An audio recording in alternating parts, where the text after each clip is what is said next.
It's been 103 years since a Newnan teenager died in the Tulsa race massacre. Over the past 3 years, droves of people from Oklahoma, Utah, Florida, and Georgia have worked to identify him. His name was C.L. Daniel.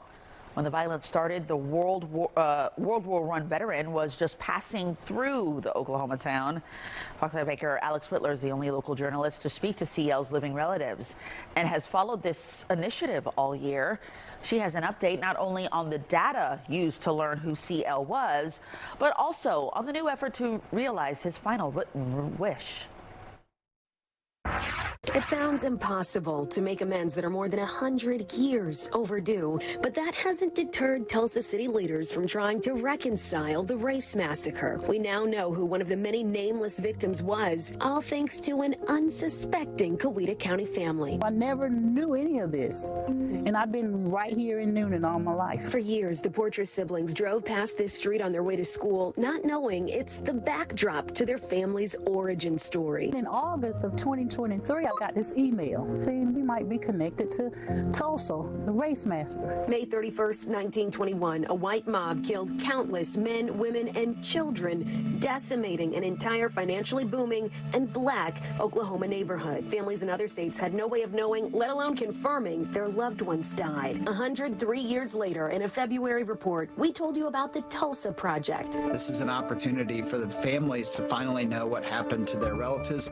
My name's Alex Whittler. We helped get the word out about the forensic team's search for Georgia families with surnames Daniel, Merriweather, Bohannon, and Vaughn that could be related to massacre victims. You haven't by chance taken one of those tests, have you? We connected those receptive to our cold calls. Your brother did. To forensic interviewers for further vetting and DNA testing. Some of you even reached out after our first report, though spelling whittled the list down. Right. And most prospects were hesitant about sharing their DNA, as was Stacy Daniel Brown. 2 years ago, I would have said, don't give the government your DNA. She's from Florida and never knew she had Georgia roots until her gut told her to answer a call. They had spoken apparently to numerous Stacy Browns trying to identify who the right one was. My grandfather is a Stacy Brown. That's kind of how they worked their way to me. At the same time, our team in Tulsa was desperate to reach Andrew or Angela Portress. Eventually, the family reached the forensic team directly. I had already did my DNA, and when I told them that, they just, they just lit up like a Christmas tree. Proof. The Portresses and Stacy are cousins. They hail from Amanda Merriweather Daniel, whose youngest son had been nameless in a Tulsa ditch for more than a century. Those remains now have a name, C.L. Daniel. It brings some closure to our family that we didn't even know we needed. Military records show C.L. was a teenager, a World War I veteran who grew up on this Newnan street. I've driven by this property several times and not even dawned on it, but just to know that, hey, my grandmother not only lived here, but she owned the property. Her name is on the deed as the homeowner. And what woman of color in 1918 owned a home? Her husband died young, so Amanda Merriweather Daniel raised 7 boys on her own. One of which was my grandfather, and one of which was CL. We'd like to show you a photo of CL, but family says one might not exist. But we do know CL forged his age to serve his country. His 6 other brothers was registering on at the same time, so he wanted to follow suit with them and do the same thing. He had gotten hurt, so they honorably discharged him. From what I understand, he wanted to see a little bit of the world.